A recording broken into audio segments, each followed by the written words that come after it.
Big Ben tolls the time in London. Time to listen to the case of the Wemberton curse.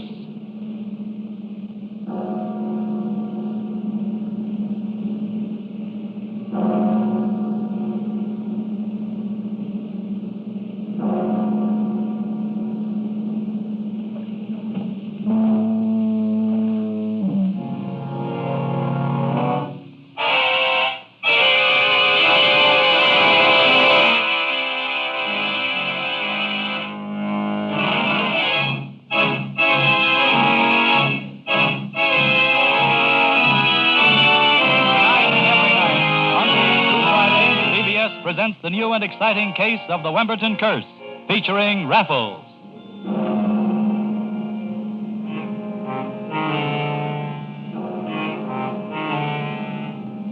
The Nazi underground in London has suffered many disappointments of late, largely due to the efforts of Raffles. But even though many fifth columnists are now behind bars thanks to him, Inspector Charles still clings to his belief that a man is once a crook, always a crook. And although he has often had to call on Raffles for help, he still mistrusts him. Raffles and Doreen have determined to begin a long-awaited and well-earned rest, and they have started by driving up the country for dinner.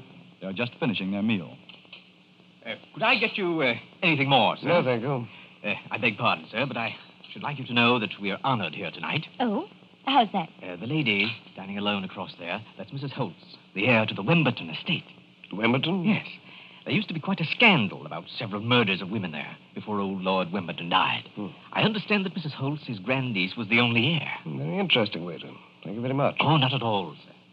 That's funny. What is? Mrs. Holt should be here in England now. Well, why? Well, I remember the case quite well. As a matter of fact, I think there was a time when the police suspected me of some of the murders there. Well, this niece of Lord Wemberton married a German and left England. I haven't heard of her since. Possibly she didn't like Germany. There are several who don't, you know. Possibly. Excuse me a moment, will you, Doreen? Certainly. I beg your pardon. Yes, You are Mrs. Holt, aren't you? I am. I met you one time several years ago before you were married, when you were still Miss Wemberton. My name is Raffles. Why, of course. How do you do? You seem to remember a great deal about me. The business of the murders at your great-uncle's estate caused no end of publicity. Yes, I know. Would you join me and my friend for a cocktail on the terrace? Well, that is... I enjoy reminiscing regarding events that seemed at the time of no importance. I'd like to see just how much I can remember. Mrs. Holtz, will you join us? Thank you.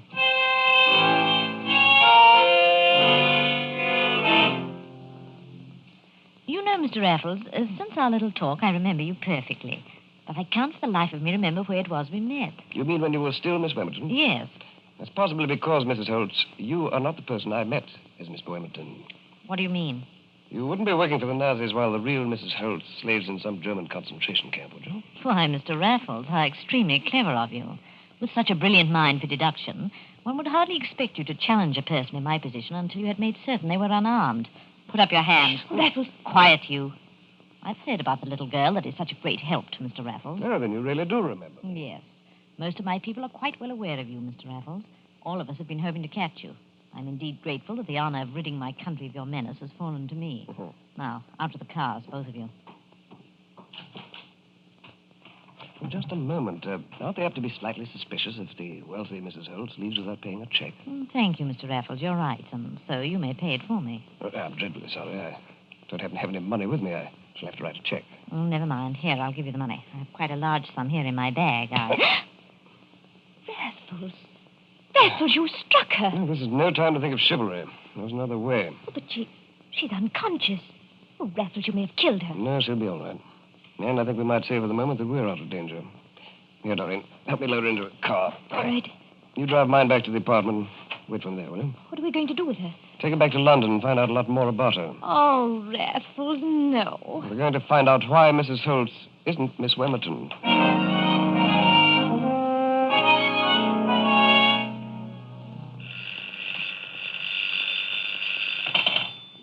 Hello? Doreen, listen carefully.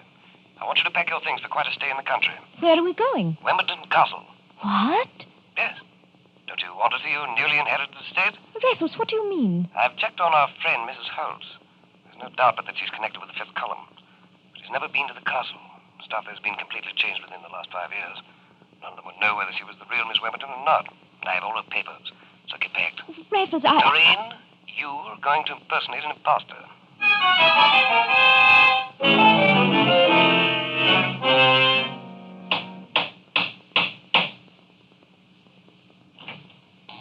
Good evening. Oh, hello.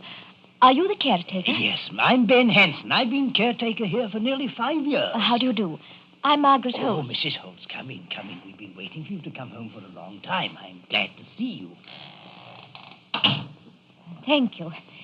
This is my attorney, Mr. Wilson. How do you do, sir? Hello. Come in and sit by the fire. You must be cold. Thank you. We are a little. Come right in here and sit down. Make yourself comfortable. I'll get you some tea and some brandy. Thank you. Do you think he's... I'm certain he doesn't suspect a thing. As far as he's concerned, he's just witnessed the long-awaited return of the rightful heir of Wemberton Castle, Mrs. Margaret Holtz. I hope he stays that way. Well, that's up to us. Well, looks like rather a nice estate you've come into possession of, my dear. I'm not so sure that I like it, or what goes with it. Well, we'll have to wait and see about that. Oh, back so soon. Well, that's fast work. I had the kettle hot. Here you are, ma'am. Oh, thank you. And you, sir, the brandy. Sure. Can I get you anything else? Oh, I think not. Well, I'll just stir up the fire a bit. Quite comfortable here. I'm glad you think so, ma'am. I hope it will remain so. What do you mean? Well, it's never been a place that you'd call exactly comfortable for a woman to stay in. I don't think I understand. Surely you've heard about this place? Well, of course. During the court proceedings, I got some idea of it. But haven't you heard about the curse of Wemberton Castle? Curse. Oh, come now, old boy. Don't tell me they have ghosts. Call it what you will, sir, but it's not a pleasant thing. Well, what is it? Well, I was never one to believe in them sort of things before coming here, but now, I'm not so sure. Well, out with it. What's wrong with the place? Well, there are those that say there's a curse on this house, a curse placed on it by old Lord Wemberton. Oh, but my great-uncle's been dead for nearly 20 years. Yes, but the curse isn't dead. Very interesting. Tell us more. Well, it seems that when Lord Wemberton was quite a young man, he fell madly in love with a very beautiful young woman. Everyone was certain they'd be married. Mm-hmm. Everyone, including his lordship. But when the time came for him to ask her, she refused. They say it hit him so hard that he swore his vengeance against all women. I see. He lived on here the rest of his life, and no woman that's ever tried to live here has escaped his curse. What do you mean? Well, every woman that's ever tried to live here has died. Usually in a mysterious way.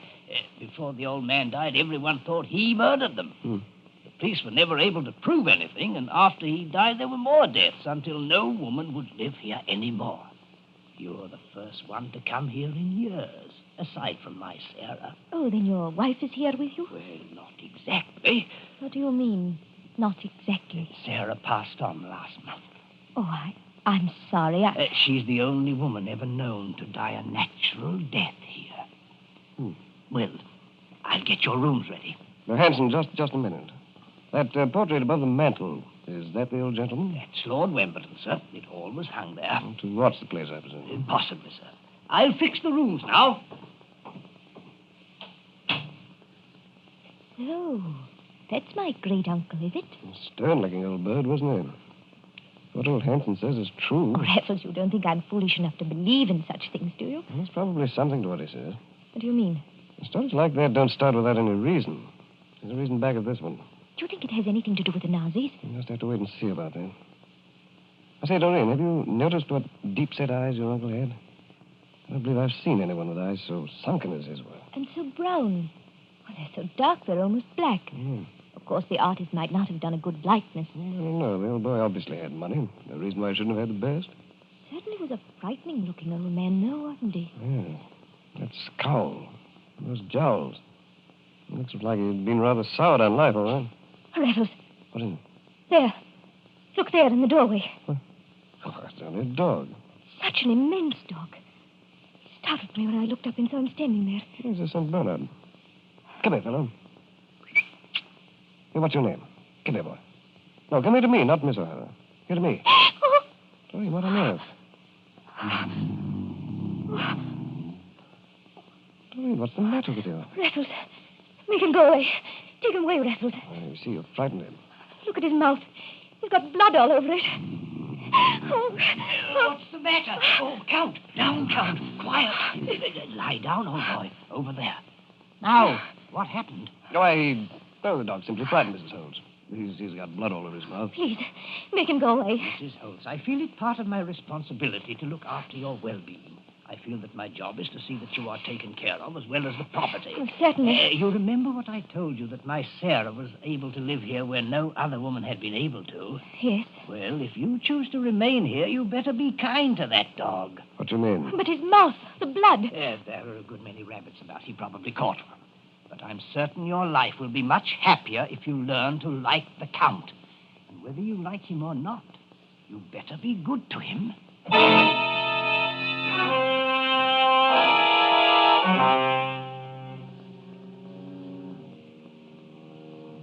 I don't know why it is, Raffles, that you always get me into places that give me the creeps.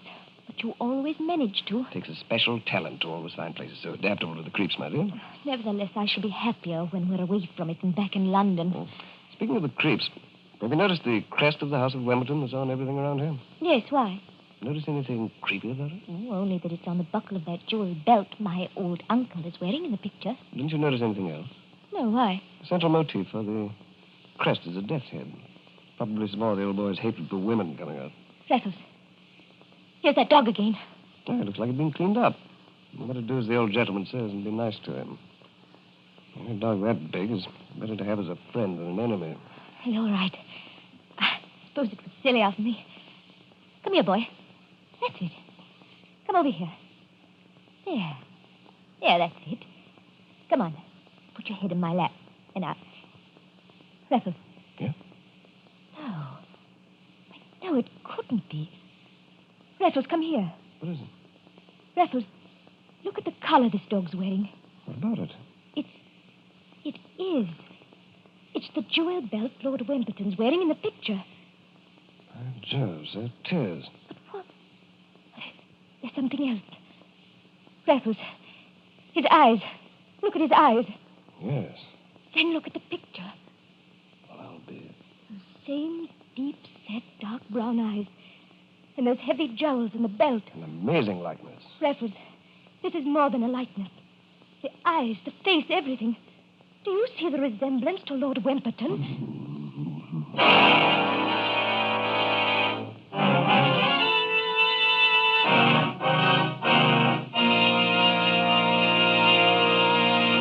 Listen again tomorrow night to another thrilling chapter in the case of the Wemberton Curse, presented by CBS.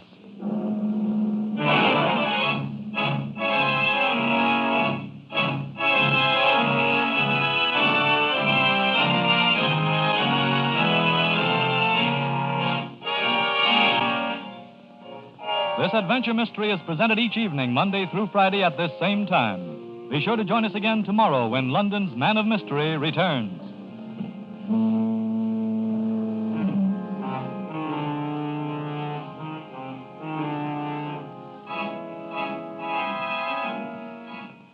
These original stories are written by Dwight Hauser and produced by J. Donald Wilson, with music composed and played by Milton Charles. This is the Columbia Broadcasting System.